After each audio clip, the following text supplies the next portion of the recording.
Bismillah,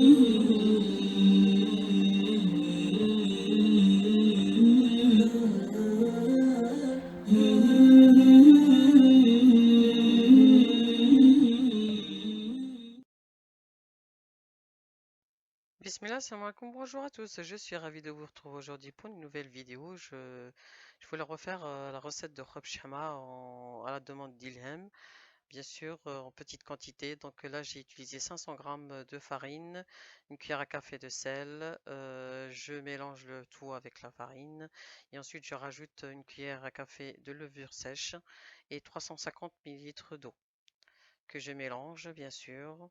Voilà, et après je travaille avec ma main. Je commence par la pâte, comme ça elle a le temps de lever. Donc là, je travaille ma pâte. Et après, je vais la mettre sur le plan de travail. Je vais la lick bien comme il faut pour qu'elle puisse se détendre. Comme vous voyez, elle ne colle pas au plan de travail, donc elle est très bien. Il faut travailler au moins pendant 6 minutes, hein.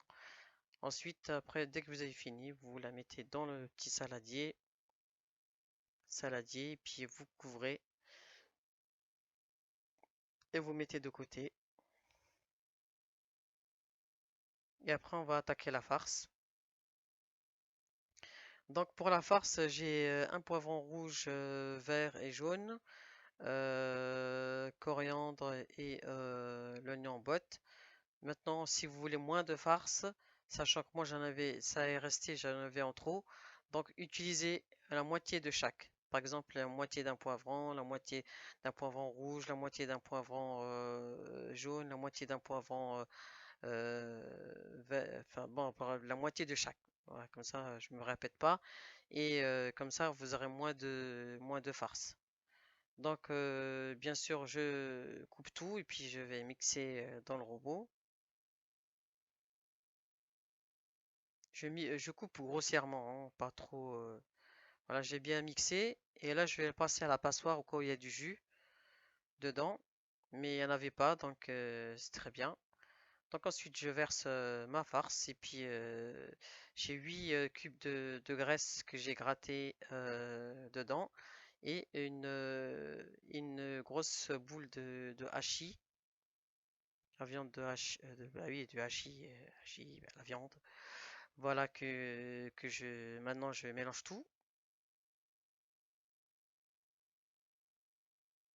Et ensuite, je rajoute les épices, une cuillère à café de sel, une grosse cuillère à café de gingembre, une cuillère et demie à café de piment doux, une cuillère à café, je sais plus. De toute façon, il y a les ingrédients dans la vidéo, donc comme ça faisait un moment donc que j'avais fait. Voilà.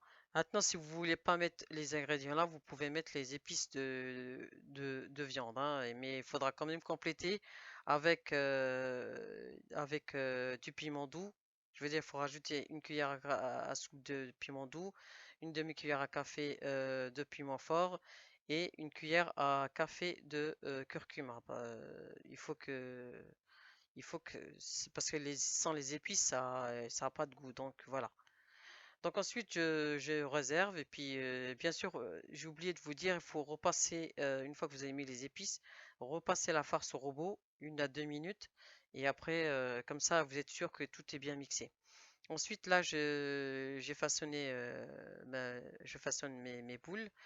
Comme vous avez vu que j'ai la pâte, je l'ai pas travaillée, je l'ai seulement détendue, hein. Après, j'ai coupé et puis j'ai façonné des petites boules. Là, j'ai étalé vite fait pour pouvoir mettre la farce parce qu'il faut que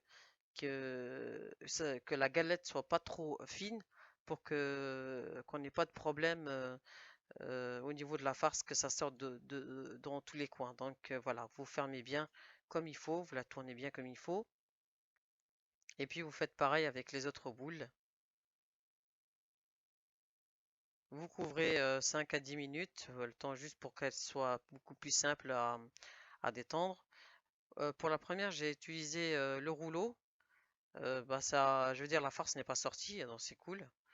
Donc, mais il faut quand même faire attention. Quand vous voyez que ça va sortir, Il vaut mieux arrêter et puis vous continuez avec vos mains. Donc voilà. Là, celle-là, je l'ai fait avec les mains sans le rouleau. Vous voyez, c'est aussi simple. Voilà, de toute façon, vous êtes obligé de faire une première fois pour voir déjà comment que ça se passe. Et après, normalement, la deuxième fois, ça sera tout bon.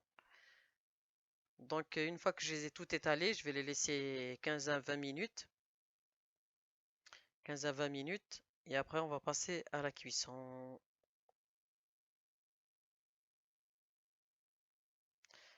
Pour la cuisson, je badigeonne ma poêle de margarine, pas de beurre, margarine, pour qu'elle soit tendre en fait quand je les sors. Elles sont toutes bien tendres. C'est pas obligatoire, sachant que déjà la pâte a été très bien, donc il n'y a pas de souci, hein. C'est juste, moi j'aime bien que tu mettre. Je fais pareil avec les crêpes, hein, donc voilà. Donc une fois que c'est cuit, bah voilà le résultat, et voilà. Donc je vous dis à très bientôt pour